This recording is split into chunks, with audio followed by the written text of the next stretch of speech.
السلام عليكم ورحمة الله وبركاته. الحمد لله الذي أمرنا بلزوم الجماعة ونهانا عن الاختلاف وتفرقه، والصلاة والسلام على نبي الرحمة محمد وعلى آله وأصحابه هداة الأمة. أشهد أن لا إله إلا الله وحده لا شريك له، وأشهد أن محمدا عبده ورسوله. ما شاء الله كان، وما لم يشأ لم يكن. لا حول ولا قوة إلا بالله. أما بعد، فقد قال الله تعالى: أعوذ بالله من الشيطان الرجيم. بسم الله الرحمن الرحيم. يا أيها الذين آمنوا اتقوا الله حق تقاته ولا تموتن إلا وأنتم مسلمون. صدق الله العظيم.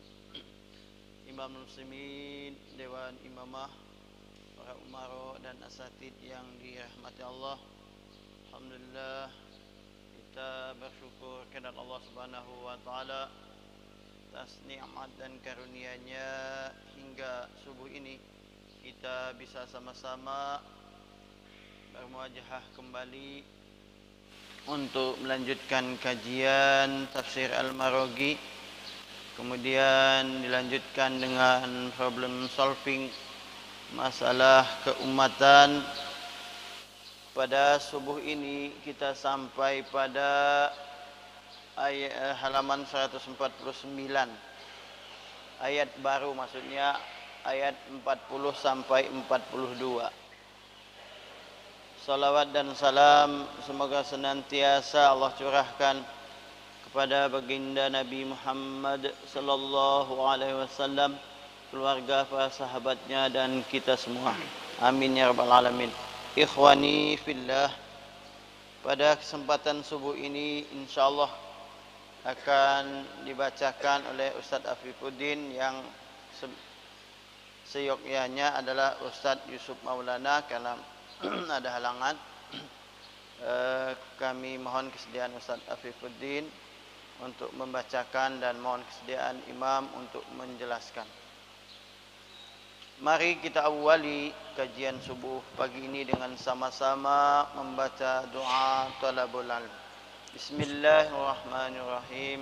Rabbi zidni ilma, Allahumma anfa'ni bima 'allamtani wa 'allimni ma yanfa'uni warzuqni ilman yanfa'uni. Amin. Kepada Ustaz Afifuddin, falyatafaddal mashkuran wa mahjuran. A'udzubillahi minasyaitonirrajim. Bismillahirrahmanirrahim. Alhamdulillah. Wassalatu wassalamu ala Rasulillah wa ala alihi wa sahbihi wa man tabi'ahu wa ma wala. Innallaha la yazlimu mithqala dzarrah wa in taku hasanatan yudha'ifha wa yu'ti min ladunhu ajran 'azima. Fa kaifa idza ji'na min kulli ummatin bi syahidin wa ji'na bika 'ala haula'i syahida. Yauma idzi yawaddu allazina kafaru wa 'asawur rasula law tusawwa bihimul ardu wa la yaktumunallaha haditsa. Innallaha, sesungguhnya Allah, la yazlimu, tidak akan mendolimi atau menganiaya, misqala dzarratin, walaupun seberat biji sawi, biji yang sangat kecil. Wa in taku, dan jika kamu ada, hasanatan, kebajikan, yudha'ifha, niscaya dia akan melipat gandakannya, wa yu'ti, dan dia akan memberikan, min ladunhu, dari sisinya, ajron azima, pahala yang sangat besar. Fakaifa, maka bagaimana, idza ji'na, jika kami datangkan, min kulli ummatin, dari tiap-tiap umat, bisyahidin, dengan seorang saksi, wajina, dan kami pun mendatangkan, bika, dengan engkau Muhammad, ala haulai, atas mereka semua, syahida, sebagai saksi. Yaumaidin, pada hari itu, yawaddul ladzina kafaru, ingin sekali orang-orang yang mereka telah kafir, wa asaw rasula, dan orang-orang yang mendurhakai Rasul, lau tusawwa, sekiranya disamaratakan, bihim, dengan mereka, al-ardu, bumi, wala yaktumuna, dan mereka tidak bisa menyembunyikan, Allah, dari terhadap Allah, hadisa, suatu kejadian pun.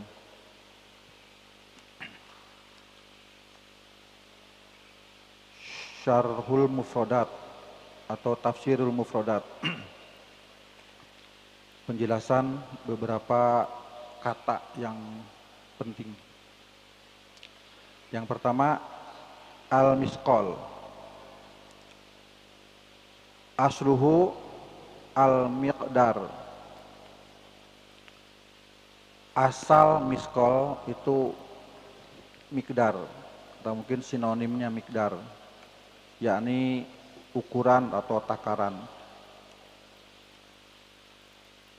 Allazi lahu suqal atau sakal, yang punya bobot atau timbangan atau berat.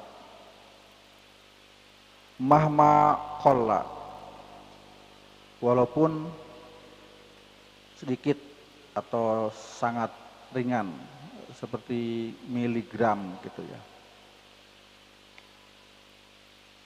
Summa utliko, kemudian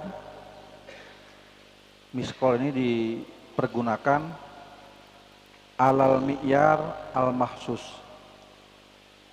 untuk standar takaran yang khusus, lizahabi, untuk emas, wa ghairihi, dan lainnya, di mana emas ditimbangnya dari yang sangat ringan ya, seperti gram, miligram, sebagai benda yang sangat berharga. Kemudian wazarroh, kata zarroh, asgoru ma yudriku minal ajsam, apa yang terdapat suatu fisik yang paling kecil, yang paling ringan. Wamin sama, dan dari situlah qalu, mereka menyebutkan, innahan namlatu, bahwa zarroh itu seperti beratnya semut, aurok suha, atau kepalanya semut, untuk ukuran yang sangat ringan. Mungkin kalau ditimbang kepala semut seperti apa beratnya gitu. Awil khordolah, atau sebiji, disebut-sebut sebagai biji sawi, untuk menggambarkan benda terkecil yang bisa diindra. Awil haba, atau sebutir debu, ma yadharu fi nuri syamsi ad-dakhili minal quwah. Haba itu kalau kita gambarkan, apa yang tampak ketika cahaya matahari masuk lewat lubang.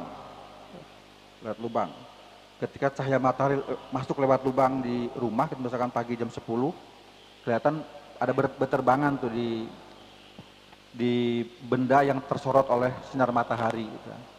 Itu disebut dengan haba. Ya, itu benda juga walaupun sangat kecil ya.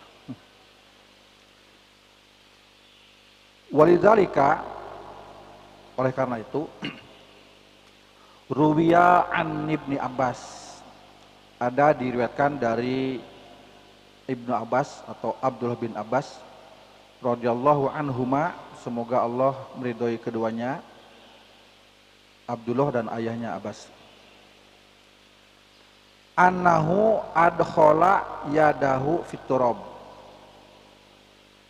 beliau Ibnu Abbas pernah memasukkan tangannya ke dalam debu atau ke dalam tanah, summa nufikhofi nafakhofi, kemudian beliau meniup ya, debu yang nempel di tangannya tadi. Faqala, lantas beliau berkata, kullu wahidatin min haula zarrah,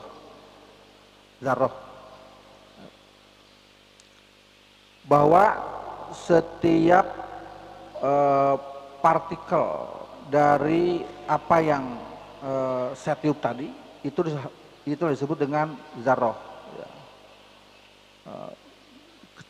Molekul ya, kayak molekul, atau dibilangnya mustard. Ya, tadi disamakannya tadi seperti debu yang terbang terlihat ketika disorot oleh matahari di dalam ruangan. Itulah zarrah. Kemudian wazulmu, kata zulm, an-naqsu, arti asalnya berkurang, naqs. Kama qala ta'ala, sebagaimana difirmankan oleh Allah Ta'ala dalam surat Al-Kahfi ya. Kilta jannataini atas ukulaha walam tazlim minhu syai'a. Kedua kebun itu menghasilkan buahnya dan tiada berkurang, walam tazlim, dan tiada berkurang dari buahnya itu sedikit pun. Itu makna zulm, itu kurang. Kemudian min ladunhu, kata min ladunhu itu diartikan min indihi, dari sisinya ya, sama-sama zorof. Wal hadis, dan hadis itu artinya adalah al-kalam ya, kalam pembicaraan. Sekarang al-makna al-jumali, pengertian secara garis besar dari ayat di atas. Ba'da an bayyana azza ismuhu, setelah menjelaskan, azza ismuhu itu maksudnya Allah ya, setelah Allah subhanahu wa ta'ala yang maha tinggi maha mulia menjelaskan sifatil mutakabbirin, sifat-sifat orang yang sombong. Ini sifat itu maf'ul, nasabnya dengan kasroh ya, nggak dengan fathah. Wasu'a ahwalihim, dan buruknya kondisi mereka. Wa tawa'adahum ala zalika bi asyadi anwa'il wa'id, dan Allah mengingatkan mereka atas hal itu dengan peringatan yang sangat keras, dengan berbagai macam peringatan. Zadal amro taukidan wa tasdidan, Allah menekankan masalahnya itu dengan peringatan yang lebih keras lagi. Fadzakaro annahu la yadlimu ahadan, bahwasanya di situ disebutkan bahwa Allah tidak akan mendolimi atau mengurangi atau meremehkan seorang pun minal amilina biwasoyahu, terhadap orang-orang yang mengamalkan wasiat-wasiatnya, perintahnya. La qalilan wala kasiron. Tidak pun sedikit, bahkan tidak pula yang banyak. Semuanya tidak akan didolimi atau dianiaya. Bal yuwaffi haqqahu bil qistasil mustaqim. Bahkan Allah akan memenuhi haknya dengan takaran yang lurus, yang adil maksudnya. Wa fi hadza a'zamut targhib. Dan dalam hal ini terdapat dorongan atau motivasi yang sangat besar lifa'ilil birri wal ihsan. Ini asalnya lifa'ilina gitu ya. Jadi karena mudhof wajib hilang nun untuk jamak mudzakkar atau isim tasniyah, dan hilang tanwin untuk fiil, untuk isim mufrad. Lifa'ilil birri wal ihsan, terhadap para pelaku kebaikan atau orang-orang yang berbuat baik dan orang-orang yang berbuat ihsan. Wa hafaza li himamihim, dan dia mendorong, ya Allah ya, mendorong terhadap tekad mereka alal amal, untuk terus beramal, berbuat, ya, aktif. Wa fi ma'nal ayat qauluhu, dan pada makna ayat terdapat firman-Nya yang berkenaan dengan kata zarah ya. Di lengkapnya fama ya'mal misqala dzarratin khairan yarah wa may ya'mal misqala dzarratin syarran yarah. Ya. Alhamdulillah. Cukup. Baru dikit, udah cukup. Al-makna. Ya. Bismillahirrahmanirrahim.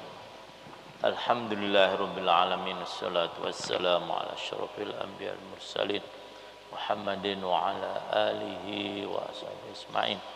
Qala ma'alif rahimahullah ta'ala wa nafa'ana bihi wa bi ulumihi fi daraini amin ya rabbal alamin. Para ikhwan, kita memasuki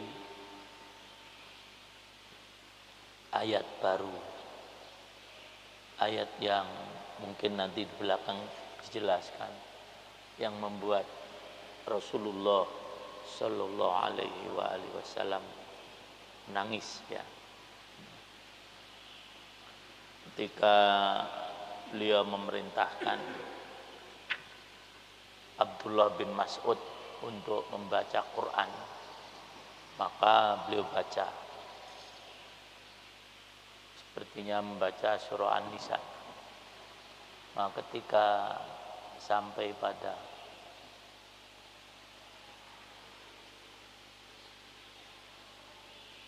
wa kaifa idza ji'na min kulli ummatin bi syahidin wa ji'na bika ala haula'i syahida. Apa kata Rasulullah? Masbuk. Apa? Masbuk. Itu.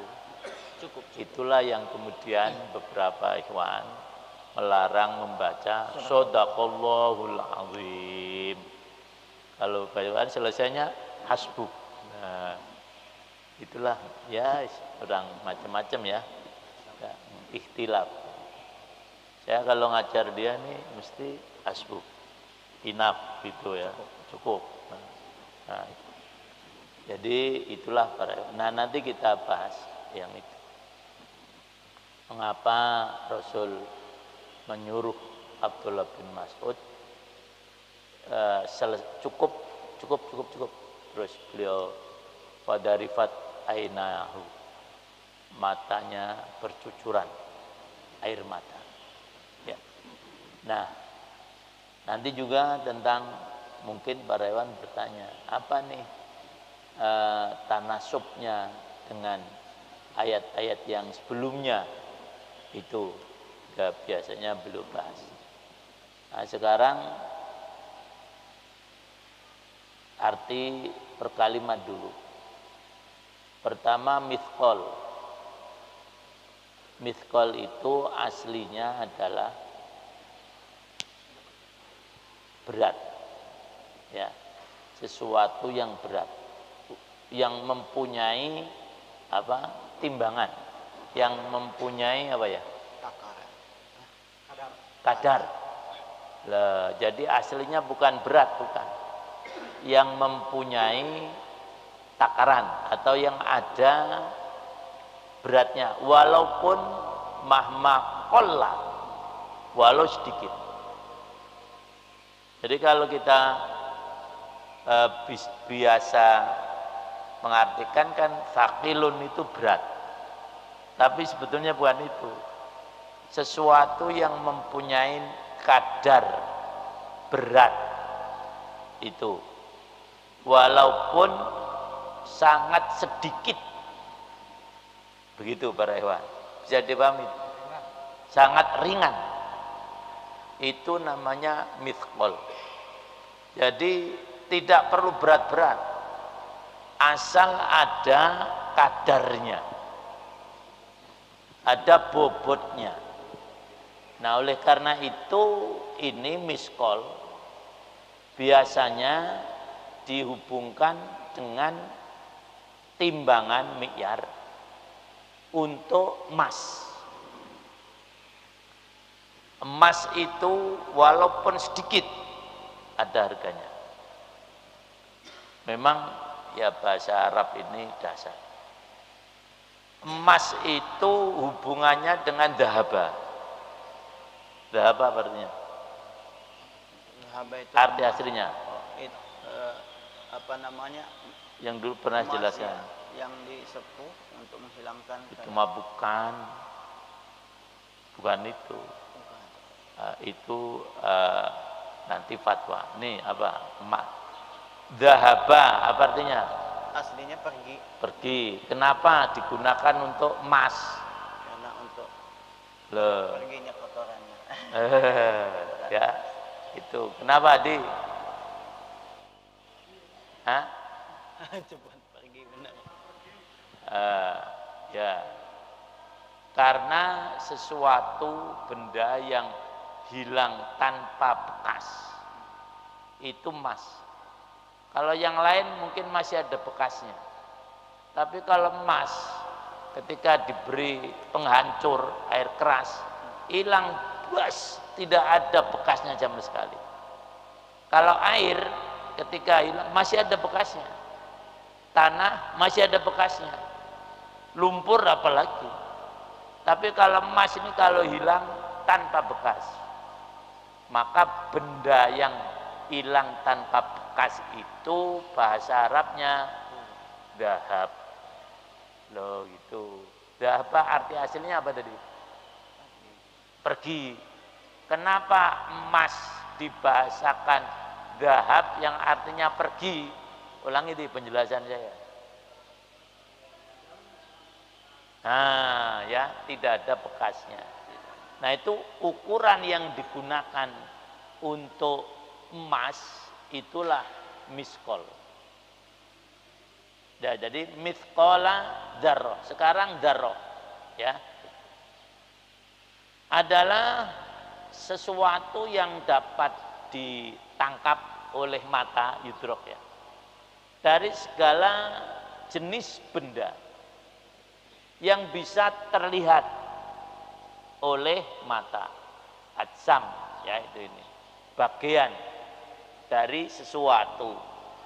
Oleh karena itu mereka mengatakan semut atau kepalanya atau benih khardholah, apa, biji, ya, bibit atau haba itu disebut dengan apa? Dzarrah. Lain dengan dzurrah, ya, dzarrah. Jadi sesuatu yang sangat kecil yang oleh mata bisa dilihat. Sepanjang masih bisa dilihat, itulah namanya daroh. Maka beliau memberikan contoh. Di sini daroh itu adalah sesuatu yang tampak ketika kita berada di kamar, kemudian rumah kita ada lubangnya atau ada kacanya, kemudian muncul sinar, di situ banyak apanya Pak Ujaibah? Banyak yang dari sinar kaca tadi, di situ tampak apanya? Ada nggak yang tampak dari sinar kaca? Ada nggak? Nggak, saya tanya dulu. Ada nggak yang tampak? Hah? Kalau Pak Hudzaifah di kamar, ya sedang sendirian, kemudian ada lubang, keluar cahaya dari situ, masuk cahaya. Nah, di dalam cahaya ada nggak? Nah, itulah namanya daroh, gitu loh maksud saya. Bisa nggak ditangkap? Nggak bisa. Lah, besar apa kecil? Sangat kecil. Nah, itulah daroh. Itulah kemudian sebagian orang mengatakan turab. Jadi tidak ada yang benda ini yang tidak ada darohnya tadi. Kalau ini kan tidak kelihatan kan? Tapi misalnya ada dari sana muncul cahaya dari kaca atau dari lubang, kelihatan tuh. Nah, itulah namanya apa? Daroh. Nah, sebegitu itu saja ada perhitungannya, bayangin. Makanya jangan macam-macam hidup ini, ya itu. Nah, jadi oleh karena itu Ibnu Abbas diriwayatkan ketika menjelaskan ini, ini dalam istilah ilmu pendidikan namanya teori apa, Pak Nur Hamid? Teori apa namanya? Ini yang, ayo, teori apa? Kan ada teori pendidikan, namanya demonstratif. Loh, ya. Untuk lebih bisa memahamkan murid, langsung praktek. Apa yang dipraktekkan oleh Ibnu Abbas? Sama seperti ketika ini sebagian ulama menyatakan Allah itu turun dari bumi kayak gini nih loh, terus di kursi, nggak usah sebut namanya nanti diriku. Nah, itulah yang kemudian disebut baru gitu ini orang mujassimah dan sebagainya. Karena ulama tadi mempraktekkan turunnya Allah ke bumi seperti turun dia dari kursi. Nah, itu namanya teori demonstratif.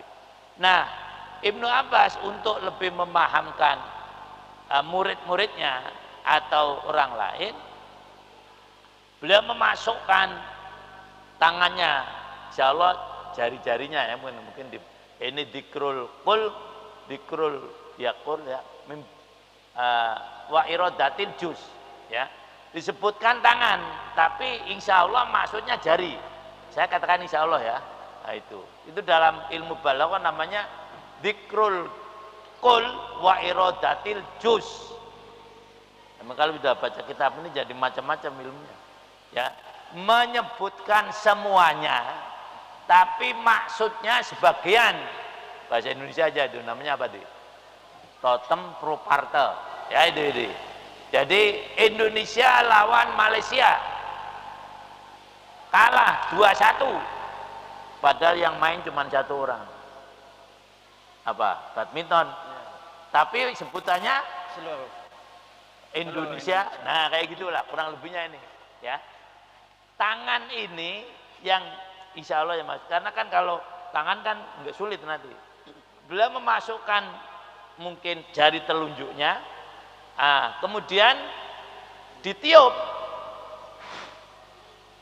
Nah, dari yang berterbangan dari jari-jarinya tadi, beliau menyatakan, nah inilah apa? Dzarrah. Tuh. Itu saking apa? Kecilnya. You know, if you put your finger, ya sudah paham dah, ya paham dia. Yang ngerti bahasa Indonesia. Jadi kalau ngajar dia itu kelasnya kelas internasional. Lah, ya hebat ada. Jadi udah. Ya, jadi itulah dzarrah ya. Bisa dipahami? Arianto coba gambarkan dzarrah.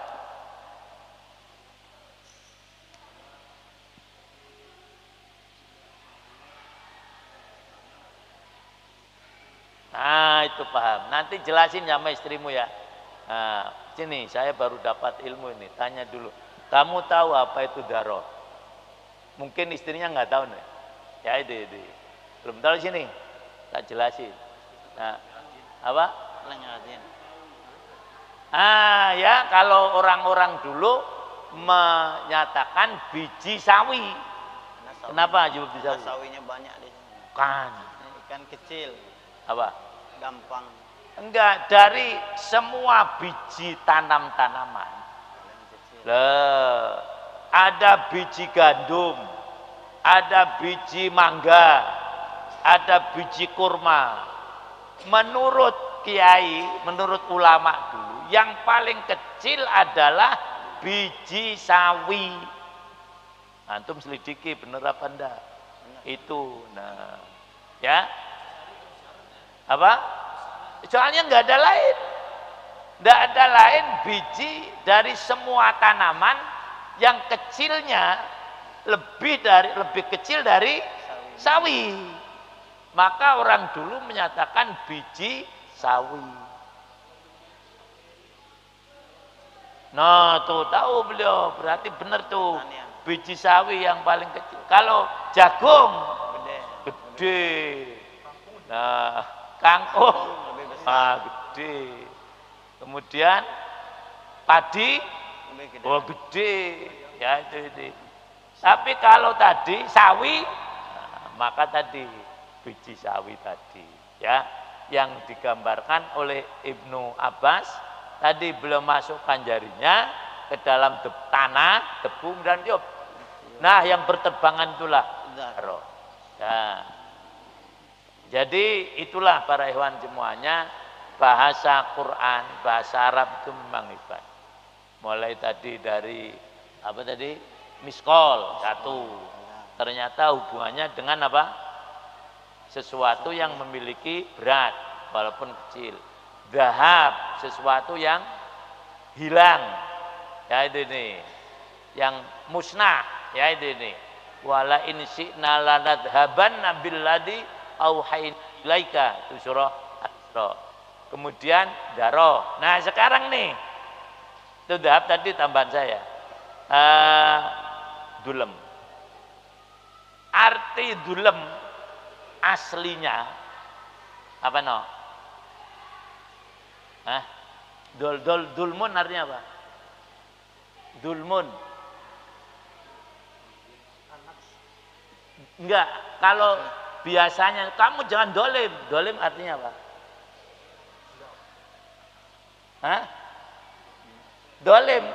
Dolim bahasa apa? Bahasa Arab, bahasa Indonesianya apa? Ya, apa dolim bahasanya? Bahasa Indonesianya? Enggak, dolim kan bahasa Arab. Bahasa Indonesianya apa?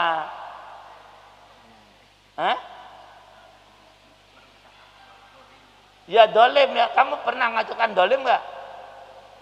Oh itu imam dolim misalnya gitu. Pernah mengucapkan kata dolim nggak? Pernah kan? Terus maksudmu apa kalau dolim itu? Enggak, maksudnya kalau kamu mengatakan dolim kamu, maksudnya apa? Apa wanto aja lah? Nah, khianat atau aniaya kan? Loh gitu kan, bener? Bener gak? Begitu aja kok muter-muter. bener kan? Kamu dolim nih, utang nggak bayar, kan gitu kan? Nah itu, bener nggak? Nah itu, kamu dolim nih pakai mobil saya, nggak ngisi bensin, nggak malah kotor, nah itu kan? Nah. Apa? Beda, ini kalimat dulu biasa. Nah sayang, ternyata dolim itu artinya bukan nganiaya, tetapi nukson. Loh, dari mana dapatnya? Mengurangi. Loh, mengurangi takaran. Lah, dari mana sekarang? Hubungannya dolim yang menganiaya tadi, bahasa aslinya kayak tadi loh. Zahab, bahasa aslinya hilang, tapi dipakai untuk emas. Lah gitu. Sekarang ini dolim, bahasa artinya mengurangi, dipakai untuk menganiaya. Di mana nih korelasinya begitu? Wong mengurangi kok kembali pada dolim.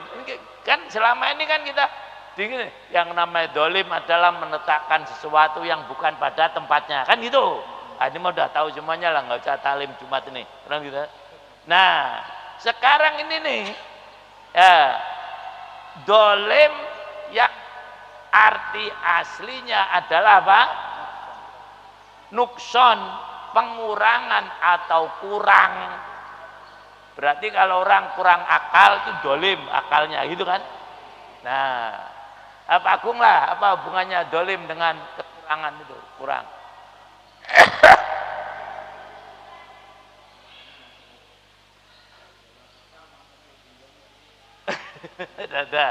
Jadi, dan itu kalau kita tidak hati-hati nerjemahkan Quran mesti dikiru. Maka nerjemahan Quran kan tidak boleh harfiah, nggak boleh. Ya, contoh ini tadi surah Kahfi. Kiltal jannataini atas ukulaha walam tazlim minhu syai'a. Lah, walam tazlim, dan dia tidak mendolimi sesuatu pun. Sulit memahaminya. Kalau nggak percaya buka Quran terjemah. Ini tidak diartikan dolim. Padahal kalimatnya apa? Dolim kan? Lah, diartikan oleh terjemah apa? Mungkin ya, harusnya bahasa saya nggak puas kalau gini. Ambil. Mohon maaf ya. Yang ada terjemahnya itu di atas. Terjemah Quran. Ini namanya peneliti begini nih, ya. Itu yang enggak ada. Yang ya. Ada yang terjemah Quran yang di HP-nya ada terjemah Quran. Nah, surah Kahfi ya.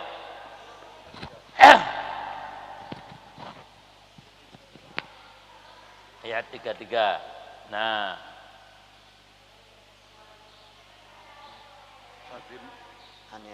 kedua kebun itu, nah betul ini, ngartinya berkurang, padahal kalimatnya dolim.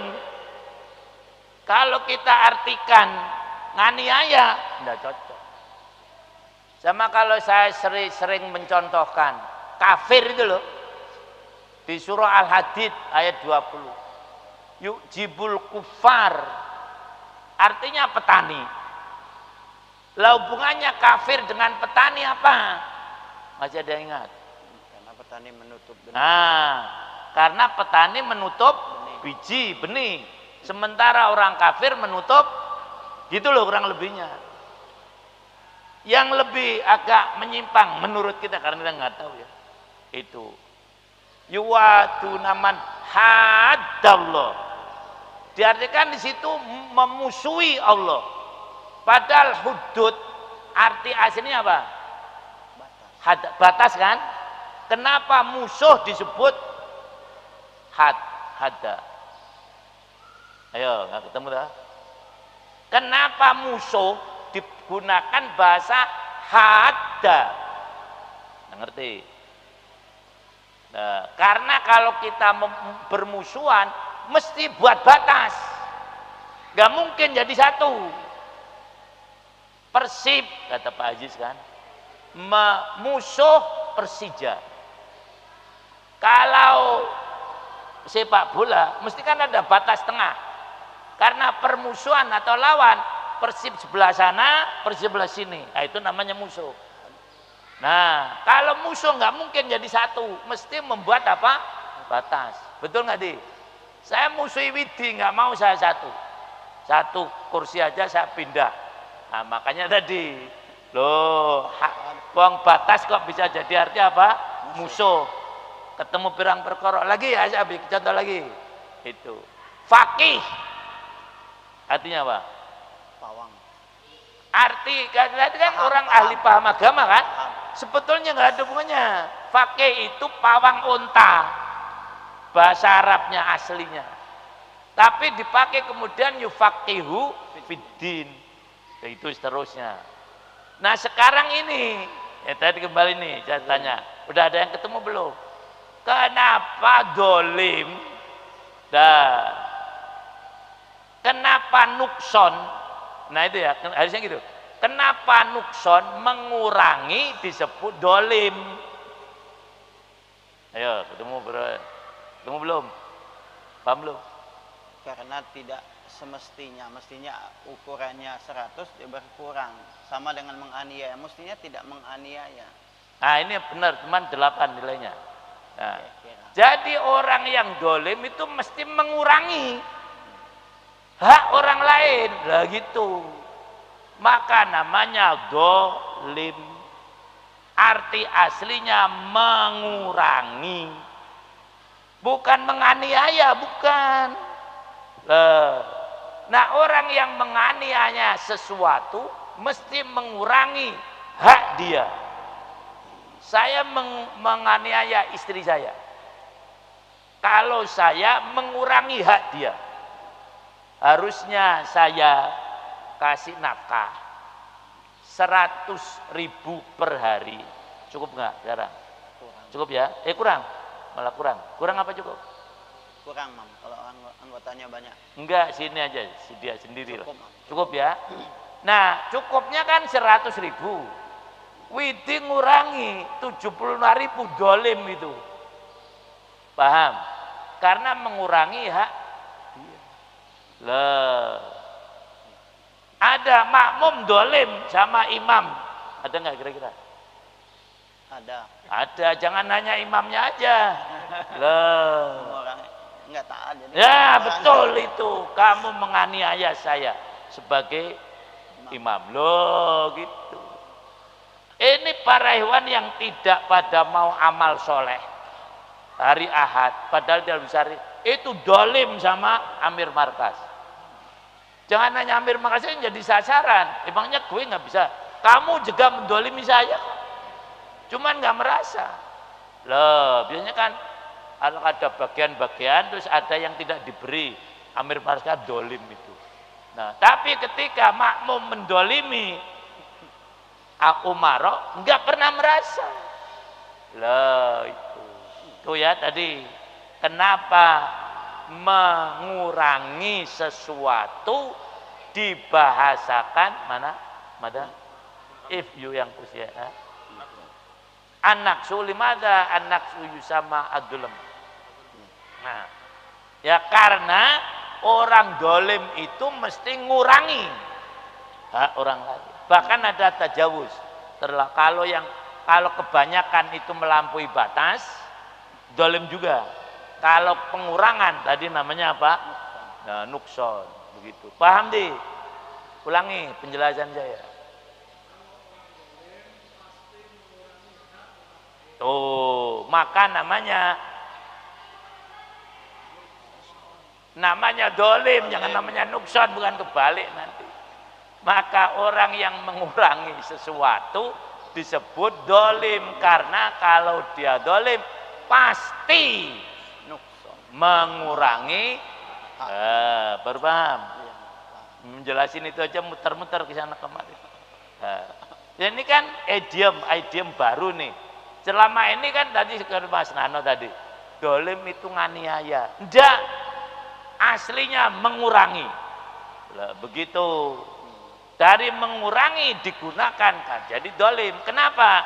Karena kalau orang dolim mesti Nggak ada orang dolim nggak mengurangi hak orang lain. Nah, begitu tadi ya.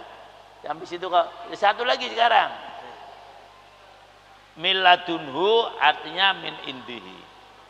Nah, hadis wala yaktumunallaha hadisa. Ini perlu ditekankan. Kenapa dikatakan kalam? Karena hadis itu arti aslinya bukan pembicaraan.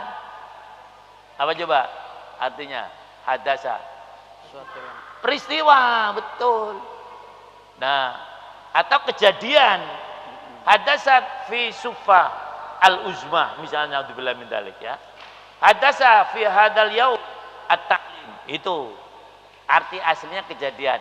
Tetapi dalam konteks ini jangan diartikan kejadian. Artikanlah apa? Kalam. Wala yaktumunallaha haditha. Lah, mereka tidak akan menyembunyikan di hadapan Allah apa? Pembicaraan apa? Kejadian. Pembicaraan. Loh, jangan hilang konteks. Wala yaktumunallaha haditha. Nah, lihat. Jadi Quran terjemah ini penting sekali membantu kita para ikhwan. Jangan meremehkan Quran terjemah. Ya. Ada yang pada meremehkan, alah terjemah. Loh, ini nerjemahkan ini sulit loh. Ya. Tidak mudah. Maka saya kalau mau menulis buku banyak terjemah. Saya milih Departemen Agama. Saya sendiri belum mampu kalau misalnya ada hal-hal yang misalnya saya tidak mampu, kalau mampu Hamka tidak begitu saya pakai. Kenapa? Terjemah. Sendiri. Oh, sendiri. Lah, Mahmud Yunus nggak bisa pakai. Kenapa? Sendiri. Lah, Hasbi Asidiki nggak bisa pakai. Apalagi saya. Lah, ya itu. Saya lebih mantap ngikuti terjemah Departemen Agama. Kenapa? Nggak banyak Tim. Tapi ada yang itu terjemahan tauhid, naudzubillah min dzalik. Ya, ini kadang-kadang kita suka dolim kayak gitu tuh. Kelebihan. Nah, coba ini diterjemahkan apa oleh Departemen Agama. Ayat yang ke 42 ya. Nah, kalau ini lain kejadian loh itu. Tetapi kalau Al-Maroghi apa? Kalam. Ucapan. Loh. Milih mana, Di? Kalau saya milih Departemen Agama. Ya itu. Ini kalau Al-Maroghi sendiri, walaupun asli orang Arab nanti itu. Saya lebih cenderung mengartikan padahal mereka tidak dapat menyembunyikan suatu kejadian apapun. Lah, kejadian di sini. Tapi kalau kita ikuti terjemahan Al-Maroghi, nah perkataan, jadi gini, padahal mereka tidak dapat menyembunyikan suatu perkataan pun di hadapan Allah. Benar nggak ini? Benar, lah, ya, karena mungkin konteksnya nanti pada perkataan, begitu kurang lebihnya. Ikut Al-Maroghi boleh nggak? Boleh, lah. Ikut Departemen Agama? Boleh loh, gitu maksudnya. Apa? Kekayaan intelektual kan ilmu. Itulah para hewan semuanya ya. Nah. Terus sekarang arti apa? Nah, ini apa namanya tanasubnya di sini. Setelah Allah menjelaskan, nah, ba'da an bayana azza ismuhu, ini seperti subhanahu wa ta'ala. Diartikan pusing nanti jadinya. Maha mulia namanya. Udah Allah subhanahu wa ta'ala saja ya. Atau kata al-aziz. Nah, ada yang lain lah. Subhanahu wa ta'ala. Terus apa lagi sih? Sebutan Allah. Azza wa jalla. Nah, apa lagi? Satu lagi. Jalla jalalu. Nah, itu yang sering Pak Jalla jalalu. Apalagi di sini jala sya'nu. Nah, ini ngerti tambah. Apalagi nyambung. Apalagi Allah Ta'ala kan gitu. SBT. Jangan, sebaiknya jangan disingkat lah. SBT jangan. Ya ada. Nah, apalagi yang di sini azza ismuhu. Nah, gitu. Nah, setelah Allah menjelaskan sifat-sifat orang sombong, loh. Sombong kemarin hubungannya dengan apa Pak Kosmi? Bakhil. Bakhil ya. Nah, dengan segala ini sekarang Allah mengancam nih. Jadi ayat ini ancaman. Lah, bisa-bisanya Al-Marughi itu hebat. Makanya beliau termasuk tokoh tafsir yang muncul di era pembaharuan. Itu pertama Al-Manar, dua Al-Marughi, tiga Said Qutb. Nah, itu yang sering dijadikan contoh. Jadi tafsir ini kan mengalami beberapa periode. Hamka yang Indonesia. Jadi kalau Indonesia yang muncul pada masa pembaruan Mahmud Yunus pertama kali. Kemudian Hasbi Asidiki. Kemudian Pak Hamka yang punya tafsir lengkap ya itu ini. Nah, sekarang muncul yang sering dipakai itu adalah senang tidak senang kita harus akui Quraisy Shihab. Al-Misbah. Saya nggak senang, bukan urusan senang nggak senang. Nah, wong kamu membuat satu juz saja nggak bisa. Lah, Quraisy Shihab lengkap 30 juz. Kadang-kadang yang dibaca cuman yang soal jilbab aja.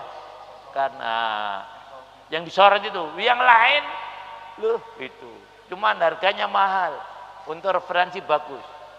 Dulu udah sampai berapa, 3 juta berapa, memang lengkap ya, bertahun-tahun dia. Nah itu tadi karena beliau nyinggung soal Indonesia. Jadi yang muncul berbarengan Al-Marughi ini kalau di Timur Tengah, di Arab Saudi nggak ada ya, mohon maaf, rata-rata di Mesir ya itu ini. Yang pertama bahkan Zilalul Quran. Enggak, Zilalul Quran belakangan. Yang pertama Al-Manar. Itu tidak selesai. Belum selesai udah meninggal. Baru sampai juz 12.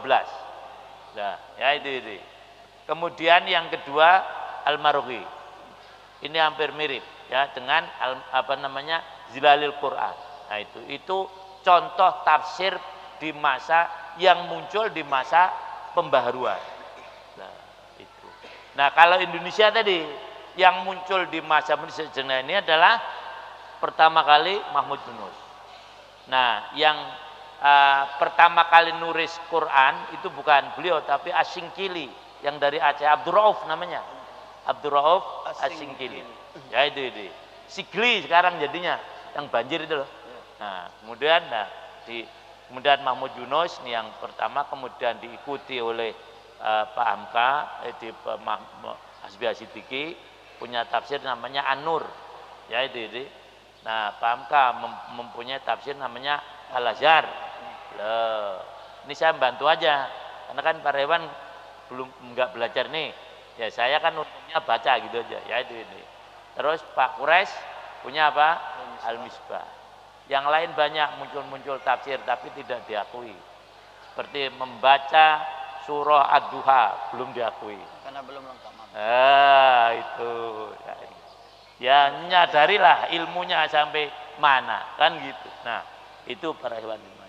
Diharapkan dulu oleh hewan-hewan muncul tafsir Al-Jamaah. Loh, ditugaskan ke Ustaz Afif nggak selesai. Pak Nur Hamid nggak selesai. Wong enggak mudah. Kan dulu kan tugasnya ditugasi gitu. Itu permintaan imam. Nah, sekarang yang ini. Nah, baru sedikit. Surah Al-Baqarah dulu kan yang di Risalah Al-Jamaah itu kan baru berapa ayat tuh. Nah, redaksinya Al-Mujahid redaksinya. Lah, ternyata nggak mudah, maka jangan meremehkan Al-Misbah. Nah, tadi ya gitu. Nah, terus disinilah Allah mengancam mereka dengan ancaman yang keras dan berbagai macam-macam. Nah, ya, jadi ayat ini intinya adalah mengancam orang-orang yang apa? Ayo, orang yang apa? Sifat Loh. yang bersifat sombong. Nah, ngancam orang apa? Yang sombong. Ini ancamannya. Nah. Kalau kemarin ada ancamannya dulu. Wa kana Allah bima alima itu ancaman, cuman tidak. Nah, ancaman Allah di sini nih. Bahkan disebutkan ancaman yang paling keras tadi ketika Allah menyampaikan apa yang kamu lakukan tidak akan dikurangi sedikit pun. Waduh, wah ini udah itu ancaman berat. Jadi orang kalau misalnya masuk dalam ranah hukum, yang paling dia harapkan pertama bebas, yang kedua apa? Pengurangan hukuman. No. Betul nggak di? Emang pernah? Karena gitu kan? Nah, paling tidak dikurangi lah. Nah itu, lah ini Allah tidak akan ngurangi sama sekali. Apa enggak berat itu? Nah jadi kalimat wala yadlimu mithqala dzarrah ini adalah apa? Ancaman. Loh, begitu hebatnya Al-Maroqi bisa menyimpulkan ini adalah apa? Ancaman. Enggak kasih keringanan sama sekali. Lah itu. Nah, Amir Markas bilang, pokoknya kamu ditahkim begini. Lah, sekarang juga keluar dari Sufah. Lah, datang di Amir nanti jam 9. Enggak bisa. Lah ya, loh gitu. Ya Allah kalau gitu nih jam 8 enggak bisa. Loh, turun terus. Pokoknya harus sekarang pergi. Nah, itu ancaman. Betul enggak? Iya. Gitu. Apa? Mandi dulu enggak ada. Loh, mandi apa? Itu ancaman berat. Nah, itulah Ikhwan semuanya. Nah, tapi sekaligus juga disampaikan wahid targhib ya, lifa'ilil birri wal ihsan dan Masya Allah memang ibadah. Ini dorongan agar kita ini terus beramal. Dari situlah kalimat faman ya'mal mithqala dzarratin khairan yarah. Ancamannya faman ya'mal mithqala dzarratin syarran yarah. Nah, itu. Jadi barang siapa yang beramal yang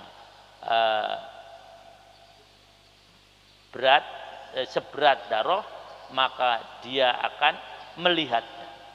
Jadi ini penjelasan gini, nanti kita di hari kiamat itu oleh Allah disuruh melihat amal kita sendiri.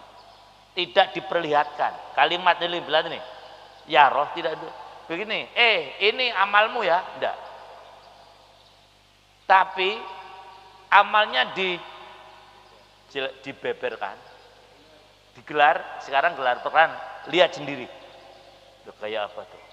Beda loh antara diperlihatkan. Ini lihat sini. Maka ini menggunakan maklum, mabni maklum, bukan mabni majhul. Karena siapa yang maka dia akan melihat sendiri, tidak diperlihatkan. Kita digiring oleh malaikat ke tempat amal kita. Dia sebutkan dalam buku saya itu, yaitu yang membaca tafsir surah Ad-Duha. Karena kan pengertian selama ini kan begini, memang ada gitu. Tapi kalau yang itu tadi enggak. Nah, ini sini lihat. Kayak apa tuh? Loh, suruh lihat sendiri, tidak diperlihatkan. Kalau diperlihatkan memang ada unsur subjektivitas saya. Tidak, ini lihat sendiri kamu. Kayak apa beratnya. Kalau sampai orang amal enggak karuan kebangetan. Itu sudah ada catatannya. Ini la yughadiru shaghiratan wal. Loh, ada semua ternyata. Loh, yang kecil yang besar. Nah, itu tadi namanya wa'id dan apa? Wa'ad dan wa'id ya. Targhib dan tarhib. Tarhib itu nakut-nakuti, targhib itu mendorong. Nah, jangan sampai keliru.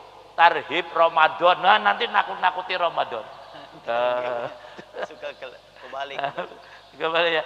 Targhib ini ya, mendorong untuk persiapan bulan Ramadan. Sudah singkat, ternyata penjelasannya agak panjang, mohon maaf ya. Udah itu aja. Alhamdulillah. Jazakallah khair kepada Imam Muslimin. Mungkin ada lagi yang perlu diperjelas, ya silakan.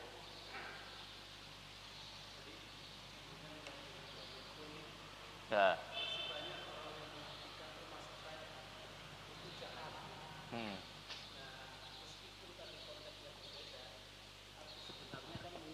Ya, ngurang.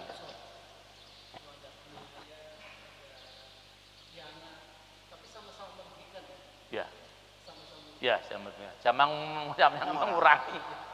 Ya, ya, ya. Iya. Iya. Ya.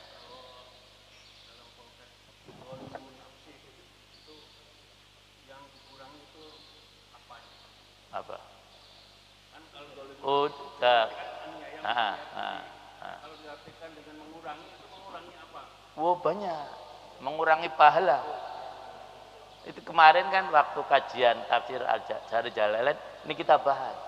Kenapa orang disebut dolim? Karena harusnya pagi ini dapat pahala sholat subuh, catatannya 20, tetapi dia nggak sholat subuh, ngurangi pahalanya. Nah, ya itu. Terus tidak mau infak, harusnya dapat pahala. Takdir nikmat dikurangi. Akhirnya kosong nanti timbangan amalnya. Gitu Pak Al-Mujahid. Apa? Jelas mengurangi kesehatan, jelas. Kalau mengurangi umur enggak, karena umur kan ketentuan Allah. Enggak ada orang rokok yang lebih sehat daripada yang tidak ngerokok. Nah, sudah kalau riset lah kalau nggak percaya. Lah. Mengurangi duit, kalau mengurangi duit masih bantah dia. Enggak, duitnya enggak kurang. Lah. Kemarin ada Ikhwan itu periksa hampir jurnalis sama saya. Nah, terus ada di situ paru-parunya celeretan, goresan dikit. Padahal dia nggak ngerokok. Setelah diingat-ingat kata dokternya, Pak, Bapak, ternyata waktu kecil dulu merokok, sekarang masih ada bekasnya. Nih yang mantan-mantan merokok nih. Loh. Waktu kecil dulu Pak Mujahid, kalau Mujahid nggak, Pak Mujahid kan waktu kecil nggak ngerokok. Nanti waktu muda mungkin ya. Itu bahaya tuh. Dia itu padahal itu cuman kalau nggak berapa kali sedotan tuh. Itu ada bekasnya. Lah itu berarti kan mengurangi space kerja jantung, mengurangi dolim itu berarti. Saya kaget juga dicerita sama dia. Mam, saya sudah nggak ngerokok, tapi dokternya bilang bapak mesti pernah ngerokok. Itu ternyata dulu waktu kecil ngerokok dia. Nah, waktu kecil dia sudah tentu waktu murid SD atau murid SMP lagi ada bekas. Nah, itu Pak. Oh ya kena. Nah ini lucu, cerita lucu. Itu yang Bang apa ya? Pak Jazuli dengan Ustadz Ansor, ini bukan F. Nah, periksa ke dokter. Berdua nih ditemani. Yang periksa Ustadz Jazuli, itu kan yang terus dokternya bilang, Bapak ngerokok ya? Enggak, saya enggak ngerokok. Nah, yang ketawa Pak Ansor. Pak, yang ngerokok saya, Pak. Lah ini namanya perokok pasif lebih bahaya. Pancornya ketawa-ketawa aja. Pak Jazuli itu seumur nggak pernah ngerokok selama di Majirun. Yang ngerokok saya Pak. Ya. Tapi saya senang kalau bawa rokok. Itu jadi dulu kan ya mondoknya di Kudus. Kalau pagi-pagi kan pabrik rokok. Jadi bau tembakau itu rasanya seger. Ya, tapi jangan ditiru ya. Bau gitu, seger. Wah pagi-pagi ini habis dari masjid terus naik sepeda gitu lah, ambil ngisep. Tadi bau tembakau, jarum kan, seluruh kota Kudus kan dikuasai jarum. Wah seger. Mungkin kalau diperiksa sekarang ada kali ya. Oh beda ya. Loh gimana bedanya? Saya baru tahu. Lah terus? Bukannya nggak ada kimianya? Ya. Oh gitu. Jadi yang ada racunnya itu yang rokok ya? Oh yang rokok. Wallahu a'lam. Ya, jazakallah ya. Alhamdulillah. Cukupkan ya. Nanti dilanjutkan kembali. Selanjutnya pembacaan jadwal khatib oleh Ustaz Ridwan, kamu silakan.